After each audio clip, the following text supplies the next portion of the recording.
Big boss season 7 ലൈവിൽ ഇപ്പോൾ നടന്നുകൊണ്ടിരിക്കുന്നത് ആദിലയും നൂറയും അനുമോളൊക്കെ സംസാരിച്ചുകൊണ്ടിരിക്കുകയാണ്.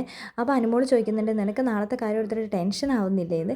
അപ്പോൾ ആദില പറയുന്നുണ്ട്, ഓ എനിക്ക് വലിയ ടെൻഷനാണ് എന്ന് പറയുന്നുണ്ട്. അപ്പോൾ നൂറ പറയുന്നുണ്ട്, എനിക്ക് നല്ല ടെൻഷൻ ഉണ്ട് എന്ന്.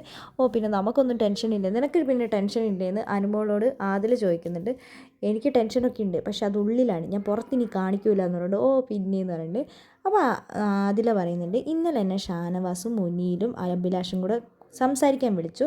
അവരെന്നോട് അവിടെ ഇരുന്ന് സംസാരിക്കാൻ പറഞ്ഞു. അപ്പോൾ ഞാൻ അവരുടെ കൂടെ ഇരുന്ന് സംസാരിച്ചു. എന്താണ് നിങ്ങളോട് അക്ബർ ആദിലനോടും നൂറേനോടും ഇങ്ങനെ മുഖം വെറുപ്പിച്ചുകൊണ്ട് നടക്കുന്നത്? അപ്പോൾ ഞാൻ പറഞ്ഞു, എനിക്കറിയില്ല ചേട്ടാ എന്നാണ് ഞാൻ പറഞ്ഞത്. അപ്പോൾ എന്നോട് ഷാനവാസ് പറഞ്ഞു, അത് നീ അനുമോളുടെ കൂട്ടും കൂടി നടക്കുന്നത് കൊണ്ടാണ് അവർക്ക് നിന്നോട് ദേഷ്യം, അതുകൊണ്ടാണ് നിങ്ങളോട് അവർ എപ്പോഴും പ്രശ്നം ഉണ്ടാക്കിക്കൊണ്ട് നടക്കുന്നതിന്. അതേസമയം റെനേനെക്കുറിച്ച് അവർ സംസാരിച്ചു. റെന എന്ന് പറയുന്നത് അവരുടെ എല്ലാം ഒരു വാലായിട്ട് നടക്കുന്ന ആളാണ്. എല്ലാവരുടെയും മെക്കിട്ട് കയറുക, പ്രശ്നങ്ങൾ ഉണ്ടാക്കുക, അതന്നെയാണ് അവർ റെനേനെ നിർത്തിയിരിക്കുന്നത്. ഞങ്ങളുടെ മെക്കിട്ടും അവൾ കയറാറുണ്ട്. ഞങ്ങളുടെ മെക്കിട്ട് കയറുമ്പോൾ ഞങ്ങൾക്കൊരു പരിധിയുണ്ട്.